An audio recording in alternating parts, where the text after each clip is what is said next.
नमस्कार, आदाब आप सभी को। आज मैं आपको एक कहानी शेयर करना चाहूँगा, जो दिल को झकझोर देने वाली कहानी है। ऐसी कहानी आपने कभी सुना नहीं होगा।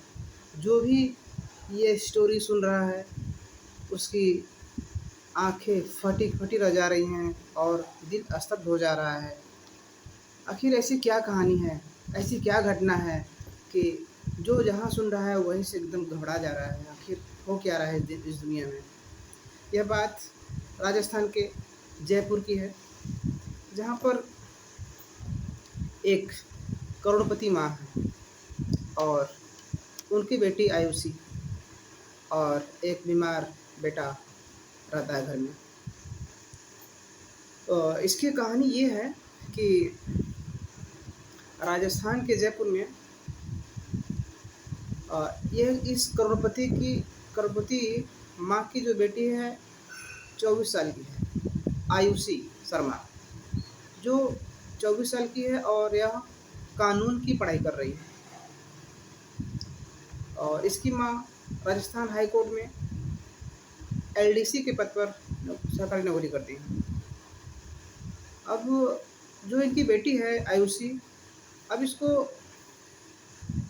इसके मन में आता है कि ये सरकारी नौकरी मैं करूं।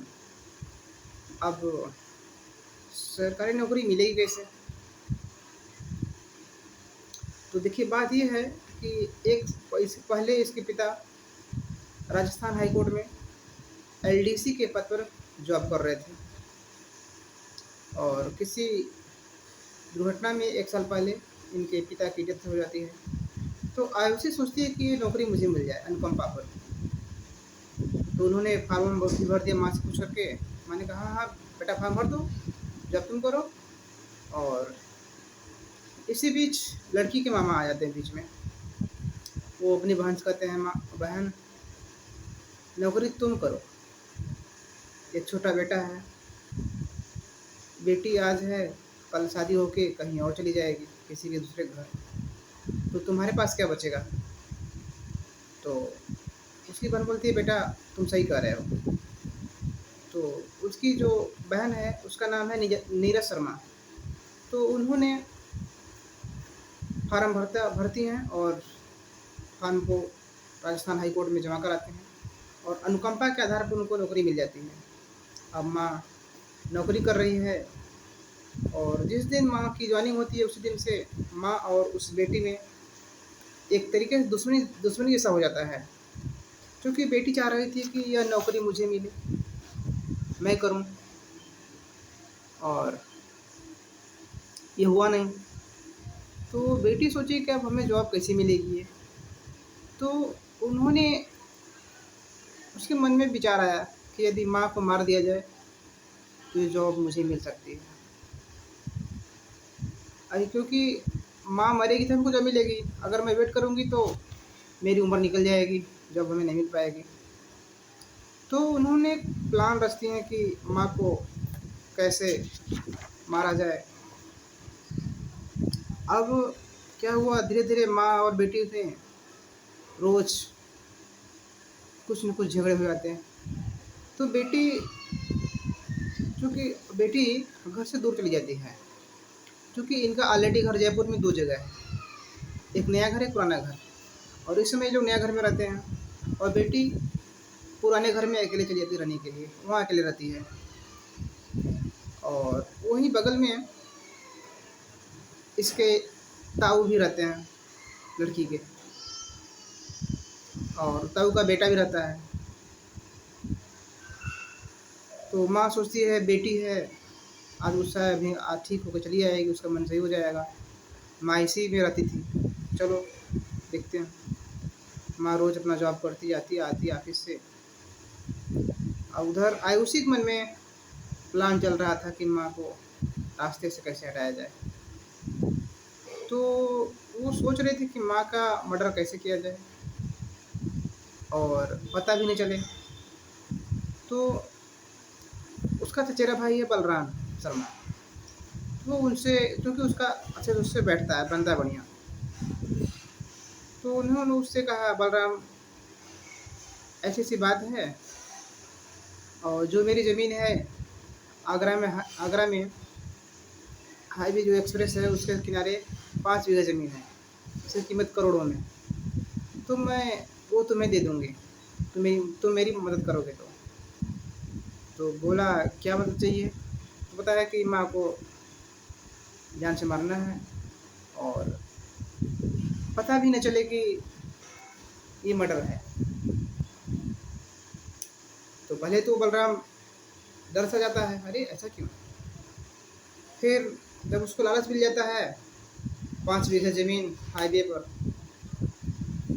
तो वो घर जाता है अपने पिताजी से कहता है, पापा ऐसी बात है। तो उसके ताऊ का भी मन बदल गया, चलो अच्छा है, प्लान करते हैं मारने के लिए। अब ताऊ और बलराम, यानी बलराम के पिता, 2 लोग राजी राजी रहते मारने के लिए। अब ये सोचते हैं कि अगर उनको ऐसा मारा जाए कि पता न चले कि ये एक्सीडेंट से मारा गया, प्राकृतिक वजह से मारी गई। तो अब ये लोग एक प्लान करते हैं, अपने गाँव आते हैं भरतपुर, वहाँ से 4 लोगों को हायर करते हैं, यानी सुपारी देते हैं 4 लोगों को 7 लाख रुपए में। एक महिला है, उसको मारना है यहाँ से। बोले कैसे मारना है? तो उन्होंने बताया कि थार ले आएंगे, थार से उनका एक्सीडेंट कर देना है और पता भी नहीं चले। तो अब वो 4 लोग, वो 3 लोग ही है, आयुषी, उसके ताऊ और बलराम, 7 लोग अब इनके मारने की प्लानिंग कर लेते हैं। अब ये महीनों रेकी चलती है इनकी। माँ यानी नीरज शर्मा घर से कब निकलती हैं, ऑफिस से जाती हैं, कब आती हैं। अब ये धीरे-धीरे रेकी चलने लगी। एक दिन क्या हुआ, नीरज शर्मा ऑफिस जा रही थी, तो अचानक इतनी तेज वो थार उनके पास से निकला, साँय से वो डर सी गई कि अरे! तो मैं बच गई। क्योंकि सड़क कुछ लोग और थे सड़क पर, जिसकी वजह से उनकी जान बच गई। तो उन्हें डर सा हो गया, शायद कोई मुझे मारना चाहता है, शायद कोई मुझे मारना चाहता है। अब वो ऑफिस से छुट्टी ले लेती हैं और घर में रहती हैं। और अपने फिर क्या हुआ कि उनके घर में कभी नींबू मिर्ची फेंका जाता है इधर-उधर से, और माँ डरी हुई थी, घर से बाहर नहीं निकल रही थी, क्योंकि उन्हें आभास हो गया था कि कोई मुझे मरवाना चाहता है। तो उन्होंने अपने घर पर 5 सीसीटीवी कैमरे लगवा दिए, अगल-बगल, आगे-पीछे, इधर-उधर जो भी है। उन्हें डर था। तो अब इधर माँ महीनों से घर से बाहर नहीं निकलती थी, ऑनलाइन सामान मँगाती थी, अपना घर में रहती, छुट्टी ले ली थी ऑफिस से। और अब वो लोग सोच रही हैं, आयुष सोच रही है कि माँ घर से बाहर नहीं निकल रही है, कैसे मारा जाए? कुछ जादू टोना किया जाए, जिससे माँ बाहर निकले, कुछ झाड़ फूँक के ले जाए, तो हम लोग काम हो जाए। तो ये भी नहीं हुआ सफल। तो अब उन लोग थार हटा करके एक लाते हैं स्कॉर्पियो, स्कॉर्पियो से मारने की सोचते हैं। अब धीरे-धीरे महीने बीत गया, माँ को ऑफिस जाना है, और जो घर में एक छोटा बेटा है, बीमार सा रहता है, उसको डॉक्टर की हमेशा ज़रूरत पड़ती है। तो घर से दूर ही कुछ दूर पर क्लिनिक है, जहाँ माँ उसको डेली 4:30-5 बजे के आसपास क्लिनिक पे ले जाती हैं दिखाने के लिए। तो अब उधर रेकी करने वाले रेकी कर रहे थे, कब निकलती बाहर, कब इधर निकलती है। तो एक दिन हुआ क्या,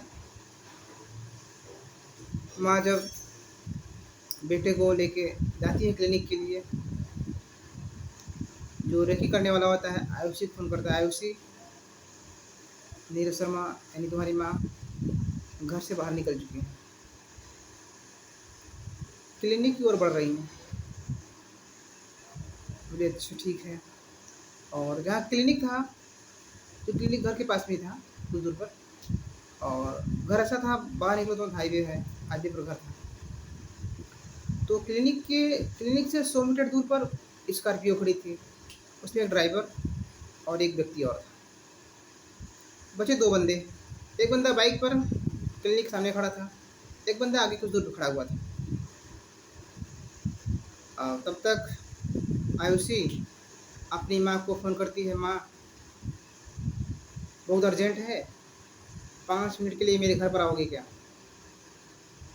अब माँ बोली, बेटा इसको तो मैं यहाँ लेकर आई हूँ, क्लिनिक पर हूँ, इसको भी देखना है, कैसे आ सकती हूँ?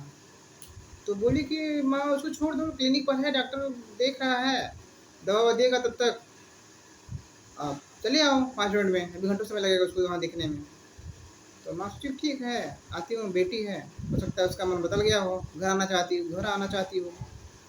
तो बेटी माँ अभी सोच के चल देती हैं। जैसे ही वो रोड पे निकलती हैं और बाहर खड़ा रेकी करने वाला बंदा स्कॉर्पियो वाले को कॉल करता है, मीरा शर्मा रोड पर आ गई। फिर रोड पर आ गई हैं। अब स्कॉर्पियो स्टार्ट होती है। अब नीरा शर्मा अपनी बाएं तरफ से एकदम फुटपाथ पर चल रही थी। स्कॉर्पियो इतनी तेज थी, लगभग 100-110 से भी स्पीड, ज़्यादा स्पीड थी उसकी।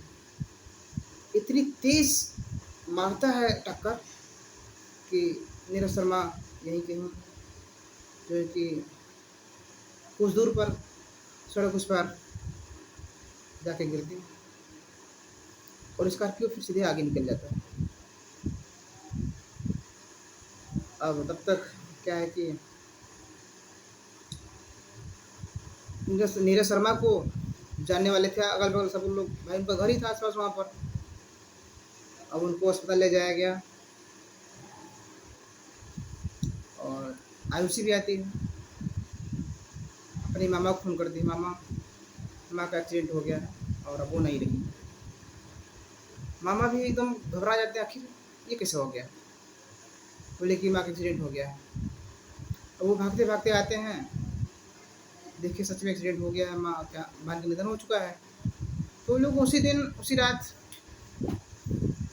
आयुषी अपनी माँ का अंतिम संस्कार कर देती।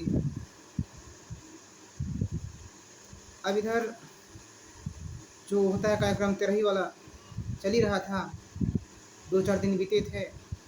उसके मामा को कुछ शक सा हुआ कि 1 साल पहले आयुषी के पिता का देहांत हुआ, फिर माँ का देहांत हुआ। ये आयुषी के चेहरे पर जरा सी सिकन नहीं है, कुछ अलग अलग बदली बदली से दिख रही है।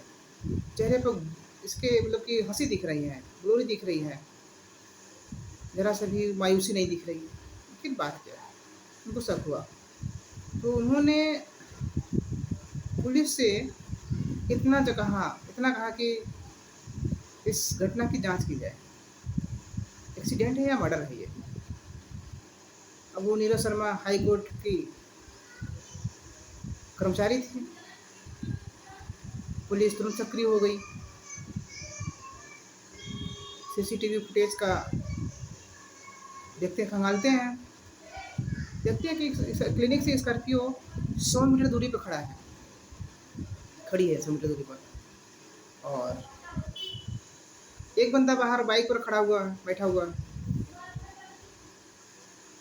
देखता है कि जैसे नीरज शर्मा बाहर निकलती हैं, रोड पर आती हैं एकदम बाएं तरफ, और उस टाइम स्कॉर्पियो स्टार्ट होती है, टक्कर मार देती है। नीरज शर्मा सड़क के उस पर गिर जाते, और जो बंदा बाइक पर बैठा था बाइक स्टार्ट करता है और सीधे वहाँ से निकल जाता है। अब क्योंकि अमूमन व्यक्ति रुक कर देखता है आखिर है क्या, कैसे हुआ, सब कोई रुक कर देखता है, जानना चाहता है कि कैसे एक्सीडेंट हो गया। वो बंदा सीधा आगे निकल गया। फिर पुलिस ने अगला सीसीटीवी चेक किया, खंगाला, तो वहाँ अगला बंदा बाइक पर था। वो बंदा वो बाइक छोड़ के इसकी बाइक बैठा और निकल गया। फिर जो स्कॉर्पियो आगे निकली थी, पुलिस ने और सीसीटीवी फुटेज खंगाले। स्कॉर्पियो आगे कहीं पार्क में पार्क थी। अब पुलिस घर आती, आयुषी उठाती, बोलती है तुमसे कुछ बयान लेना है। तो ये 24 साल की लड़की, कानून पढ़ने वाली, पुलिस को ही डांटने लगी, आप हमको ऐसे कैसे पूछताछ कर सकते हैं, हमें से आप ऐसे नहीं पूछताछ कर सकते आप। तो पुलिस बोली कि ठीक है, आप थाने तक चलो, बयान दे दो बस।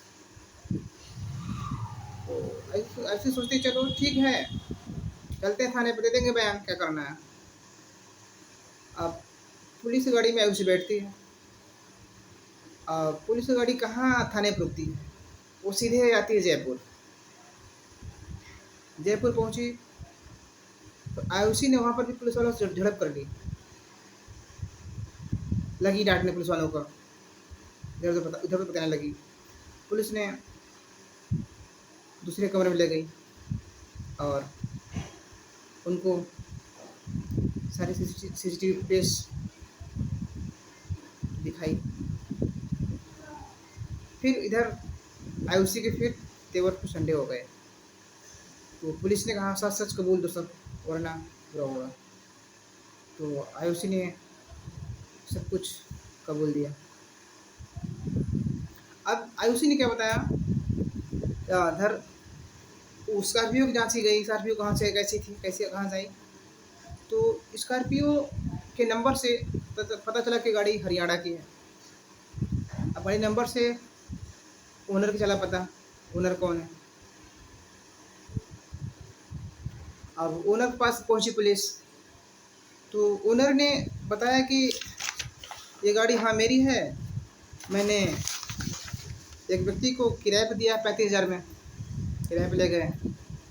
अब उस व्यक्ति के पास पहुंचती है पुलिस, बोलेरो कहाँ की है, कहाँ कैसे कहाँ से लाए तुम बोलेरो, काहे के लिए। तो उन्होंने बताया कि मैंने तो बोलेरो ये मोहनलाल के कहने पे ले आया था। मोहनलाल कौन, बताया। अब पुलिस पहुंचती है मोहनलाल के पास, मोहनलाल स्तब्ध हो गए, कैसे आई बोलेरो, स्कॉर्पियो कैसे आई। तो अभी ये कहानी का खुलासा हो जाता है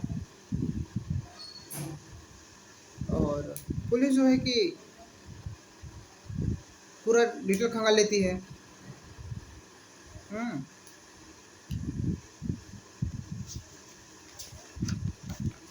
इसके बाद कहानी यहीं से समाप्त होती है। तो आप ज़रा सोचिए, इस एक 24 साल की लड़की कैसे अपनी माँ की मदद करती है एक जॉब के लिए, जबकि माँ इसको बोलती थी बेटा तैयारी करो, तुम वकालत कर रही हो, कानून पढ़ाई कर रही हो, एक अच्छी जॉब पा सकती हो, ढंग से रह सकती हो। पर उसको लालच था कि माँ की नौकरी करनी है। आप मुझे एक सवाल का जवाब दीजिए कि ऐसा कौन सा रिश्ता है जिसमें कि खून का रिश्ता बचा हो, इसमें कत्ल न हुआ हो, ऐसा कोई। चलिए अब हम यही कहानी को समाप्त करते हैं। धन्यवाद, आप जुड़े रहिए ऐसी कहानियों के लिए। डेली आपको कुछ न कुछ यहाँ से बताई जाएंगी, सच तक। धन्यवाद।